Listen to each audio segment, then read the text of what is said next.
এই দেখেন এই পাইপগুলোর থান কত টুকরো করছে এখানে কত দগজ পাইপ জানার বাচ্চারা এটা কাঠ এটার পিছনে মানুষ খাইলেও কিচ্ছু হতো না, কিন্তু এটা কাঠ ভাঙি মানে কোবের লগে কাড়ি লিছি। তো তোরা দাঁড়ে এই ক্ষতিটা করছ, আমি শুধু আল্লাহর কাছে বিচার দিম আখেরাতে যেন আল্লাহ তো করি ডালাই আর কাছে আটকে হারায় আর ক্ষতিপূরণ দেওয়ার জন্য আই এই দুনিয়া চাইতে না সেই দুনিয়ার চাই।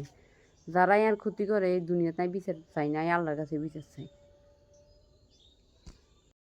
বাড়িতে বাড়িতে দিচ্ছি কেউ কই মাছগুলো বাজার থেকে ওই দিনকে রাত 8টার দিকে আসি তো লাকসাম বাজারে কাজের থেকে।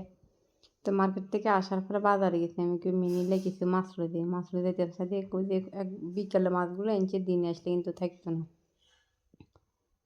তো এগুলো দেখতে খাইতে দেশি মাছ কিন্তু অনেক সুন্দর, কিন্তু কুটতে অনেক কষ্ট হচ্ছে। সারাদিন মানে 2-3 ঘন্টা লাগায় মাছ এনে কুটছি।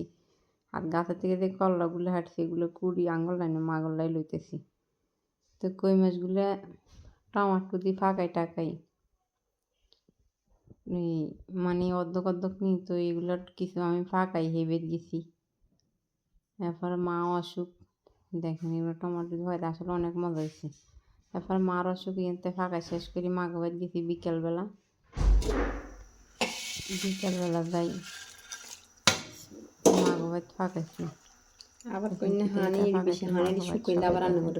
সবাই ভিডিওটা ফলো দিতে বাড়ির ফাঁক লাইক দিন কমেন্ট করিবেন। তো জানি এনতে ফাঁকা শেষ করি আবার মাকে বাড়ি তৈরি করলা বা দিয়ে দিই। আর এই যে বেগুনি আলুর চপ বানাইছি, বেগুনি আলুর চপ নাই বেগুনি আর ফিয়ে শুধু। তো এই মাগাবাই তো এগুলো বাজি করছি, মাগাবাই তো টমাটো দিয়ে বাজি করছি আর করলা বাজি করছি। মা ফাওলাই কাঁইকে দিতে পারে না, তাই কাঁইজন বাড়িতে অনেকগুলো আসলে বাইরে ছিল, এখানে সবগুলো বাইরে নষ্ট হয়েছে। আসলে তখন আমি যদি এগুলো দিতাম তাহলে হইতো না এরকম। এখানে অজ্ঞা আছে, এটা ফাঁকছি বিসমিল্লাহ করে ছিঁড়ি। এই একটাই দিচ্ছি এক গাছে এক ফল, ফলগুলো আলহামদুলিল্লাহ ভালো আছে, মোটা আছে, অনেক বড় আছে সরি।